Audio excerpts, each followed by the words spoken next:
Welcome to my YouTube channel board exam point में आप सभी का स्वागत है। तो क्लास 12 के फिजिक्स का कुछ टॉपिक है, तो वो क्या है, कूलाम का नियम। और कूलाम का नियम ये हमारा वेरी इंपॉर्टेंट क्वेश्चन है कि क्या है, वेरी इंपॉर्टेंट है। इसलिए हम वेरी इंपॉर्टेंट बता रहे हैं क्योंकि ये 5 नंबर में पूछा जाता है। ठीक है, बोर्ड एग्जाम में 5 नंबर में पूछा जाता है और ये किसी न किसी सेट में ज़रूर दिख जाता है। चाहे जिस सत्र के पेपर को उठा कर देख लीजिएगा, ये ज़रूर दिख जाएगा। और 5 नंबर का टॉपिक है ये हमारा। ठीक है, तो कूलाम का नियम का पढ़ने से पहले हम इसके थोड़ा बेसिक के बारे में जानकारी कर लेते हैं।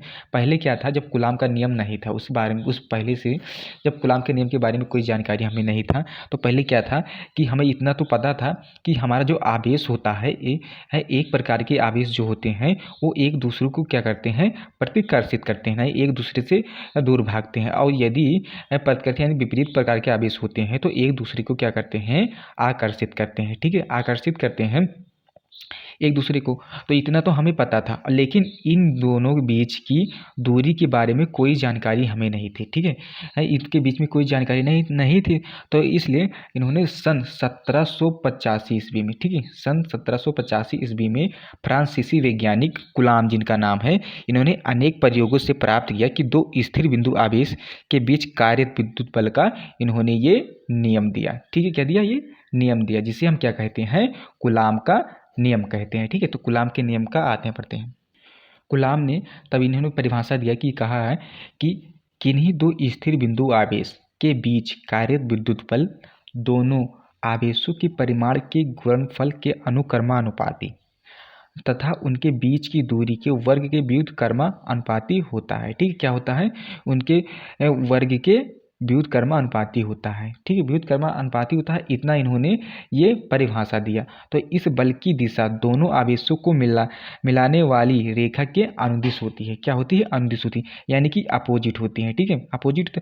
अब इन्होंने क्या कहा कि दो स्थिर बिंदु, यानी कि ये हमारा दो स्थिर बिंदु आवेश हो गया, क्यों हो गया इसे यहाँ पर देखिए, एक ये आवेश यहाँ पर ले लिए, एक आवेश ये ले लिए। ठीक है, जिसका नाम ए कर दिए और दूसरा नाम बी कर दिए। ठीक है, क्या कहा है, दो स्थिर बिंदु आवेशों के बीच कार्यरत विद्युत बल, यानी कि इन दोनों आवेशों के बीच कार्यरत विद्युत बल के दोनों आवेशों के परिमाण के गुणनफल के अनुक्रमानुपाती, यानी कि जो इनके बीच का जो होता है बल लगने वाला गुणनफल, यानी कि अनुक्रमानुपाती का मतलब होता है कि क्रम वाइज, क्या होता है, क्रम वाइज होता है। तो क्या कहा है कि जो इन बल लगाता है इन दोनों के बीच के, तो क्या कहता है, अनुक्रमानुपाती होता है गुणनफल के। ठीक है, क्या होता है, गुणनफल के अनुक्रमानुपाती होता है, यानी Q1 इंटू Q2। ठीक है, ये हमारा क्या हो गया, समीकरण 1 हो गया कि अनुक्रमानुपाती होता है गुणनफल के, और तथा उनके बीच की दूरी के वर्ग के व्युत्क्रमानुपाती होता है। क्या है, कहा है कि उनके बीच की दूरी, यानी जो इनके बीच की दूरी है कि आवेश के जो ये दोनों हैं, इनके बीच की दूरी के वर्ग के व्युत्क्रमानुपाती, यानी बट्टे में होता है। क्या कहा है, बल जो लगता है इन दोनों वर्ग दूरी के आर स्क्वायर हो जाएगा, यानी व्युत्क्रमानुपाती हो गया वर्ग के। तो यही हमारा ये दूसरा समीकरण हो गया। ठीक है, क्या हो गया, दूसरा समीकरण हो गया।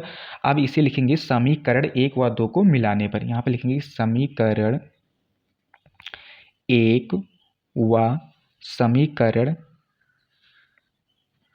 2 को मिलाने पर। ठीक है, क्या करने पर, मिलाने पर। जब समीकरण 1 व 2 को मिलाएंगे तो हमारा क्या हो जाएगा कि जब ये यहाँ पर समानुपाती का चिन्ह लगेगा। ठीक है, समानुपाती का। अब जब ये दोनों को मिलाएंगे तो हमारे समानुपाती को जब हटाएंगे तो हमारा क्या होगा, यहाँ पर एक कांस्टेंट आ जाएगा, यानी इसे नियतांक कहते हैं। ठीक है, नियतांक आ जाएगा Q1 Q2 बट्टे हमारा क्या हो जाएगा, ये आर स्क्वायर हो जाएगा। ठीक है, इन दोनों जब समीकरण को मिलाएंगे। अब यहाँ पर देखिए कि जब हम इसे के का हटाएंगे, यानी के कांस्टेंट को, जिसे नियतांक कहते हैं। ठीक, के हमारा क्या है, यहाँ पर लिख देते हैं कि क्या है, ये हमारा नियतांक है। ठीक है, क्या है, नियतांक। ठीक है, नियतांक है हमारा। तो इसे जब हम हटाएंगे तो हमारा इसका मान क्या होगा, तो के का मान हमारा क्या होता है कि के बराबर हमारा होता है 1/4 पाई एप्सिलॉन 0 होता है। क्या हो जाता है, एप्सिलॉन 0 होता है। तो ये हमारा मेन फार्मूला हो गया। ठीक है, क्या हो गया? मेन फार्मूला हो गया, यानी Q1 Q2 अपान 1/4 पाई एप्सिलॉन 0 आर स्क्वायर। ठीक है, आर स्क्वायर, यही हमारा मेन फार्मूला हो गया कूलाम के नियम से। ठीक है, कूलाम के नियम से ये हमारा फार्मूला हो गया।